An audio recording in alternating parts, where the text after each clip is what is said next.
alam ko yung verse na to ay narinig na po natin. Pero napagugulay-gulay sa aking pagbabasa, amen, meron po ako natutunan sa buhay ko ng ating niyunong Abraham. Amen po. Samahan niyo po ako sa pagbasa ng banal na aklat sa Genesis chapter 22, verse 16 hanggang 18. Amen. Sabi po dito, ako'y nangangako sa pamamagitan ng aking pangalan, Panginoon, sapagkat hindi mo pinagkait sa akin ang kaisa-isa mong anak. 17, pagpapalain kita, ang lahi mo'y magiging sindamin ng bituin sa langit at ng buhangin sa dagat.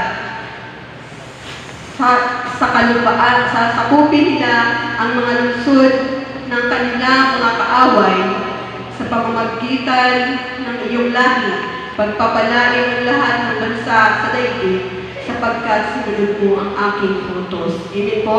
Kung atin pong basahin ang buong chapter 2 na ito, ay maganda po ang nilalaman ng nakasaad dito. Ito lang po ang kinuha kong verse dahil masyado po siya mahaba. Amen. Ito po yung sinubok ng Diyos si Abraham. Amen po. Sinubok ng Diyos si Abraham sa pamamagitan po ng kanyang anak. Amen. Siguro po yung mga Bible readers po dito, amen, sobrang meron po talaga akong natutunan dito na si Abraham, amen, yung kaisa-isa niyang anak, sabi ng Diyos, di ba, iaalay kung daw niya, dahil daw niya sa bundok, amen, kung doon iaalay ang kanyang anak, amen. So, kung sa ating buhay ay tayo po ay magdadaw, mag-iisip pa po tayo, amen. Bakit yung anak ko, pwede po bang iba na lang? Ganun. Pero si Abraham ay hindi po siya nag-isip, basta-basta po siya, sinusunod po niya yung kalooban ng Diyos. Dahil po yun, alam niya na yun po yung kalooban ng Diyos. Amen po? So, ano po yung ko dito na sinusubok ng Diyos si Abraham? Amen?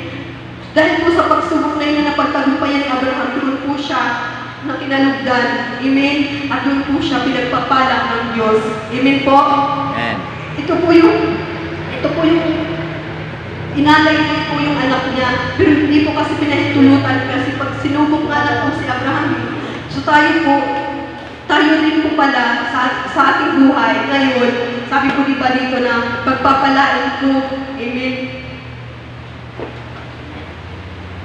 pagpapalain ko ang susunod mong lahi, amen, ang mga bansa, amen. So, ibig sabihin po, kasama po tayo doon. Amen? Kasama rin po tayo doon sa pagpapalain kung tayo dito ay susunod sa Panginoon. Amen po?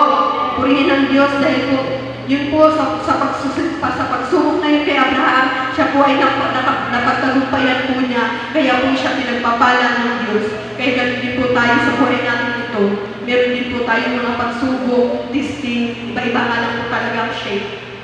Merong mahirap, merong slight lang, at meron pong pinakamahirap talaga, sobrang bigat, at meron naman pong hindi masyado. Amen? Ganun po tayo ngayon. Amen? Na sobra po talaga, pagka tayo po pala sumusunod sa Panginoon, hindi po yun mawawala. Pero dahil po may pangako po ang Diyos, amen? Sa lahat po ng pagsubok na ating po mapagtagumpayan, na nanatili po tayo sa kabila ng ating mga nararanasan, amen po, pagpapalain daw po tayo ng Diyos. Amen. Alam naman po natin ang mga pagpapala, meron po pagpapalang literal, amen. Meron po talagang pagpapalang literal, marami lang ako pinagpapala sa Jesus in my life, amen po.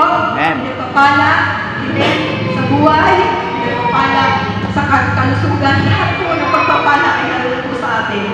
Pero ako po, alam niyo po, sa isip ko, nagpapasalamat na lang po sa Diyos dahil pinagpapala niya po talaga ako sa, amen, pinagpapala niya po talaga sa kalusugan. Dahil alam niyo naman po dati, masakitin po talaga ako, makakaramdam lang po ako ng pagod, makakaramdam lang po ako ng mga trabaho na bibigat, magkakasakit na po kagad ako. Pero salamat sa Panginoon ngayon, dahil po, yun po yung sabi ng Diyos, na lagi daw niya tayo sasamahan kahit saan po tayo naroon. Amen. Amen. Tulad po ng sabi niya kay, isa din po ako na-inspired sa buhay ni Josue. Amen. Na huwag daw po tayo matakot dahil kasama daw po natin siya kahit saan na tayo naroon. Amen. Marami po tayong, amen. So, salamat sa Diyos sa kanyang mga pangako na tunay po talaga, katulad po ng ating ninunong Abraham, pagka tayo po masunurin. Amen? Dahil hindi po talaga, di ba, hindi naman po madali. Hindi po madali yung pagsubok na inano ng Diyos sa kanya. Yung kanyang anak, iaalay, di ba? Pero, salamat sa Panginoon na pagtagumpayan ko. Ganun din po tayo, lahat po ng ating nararanasan pagsubok. Mabigat man po yan. Amen. Atin po mapagtagumpayan. Naroon po ang pangako ng Diyos. Amen po. Salamat po sa Diyos dahil yun naman po ang maiksi pangako ng Panginoon. Amen. Yun naman po. Salamat sa Panginoon. Bibigay ko na po sa sunod na gawa.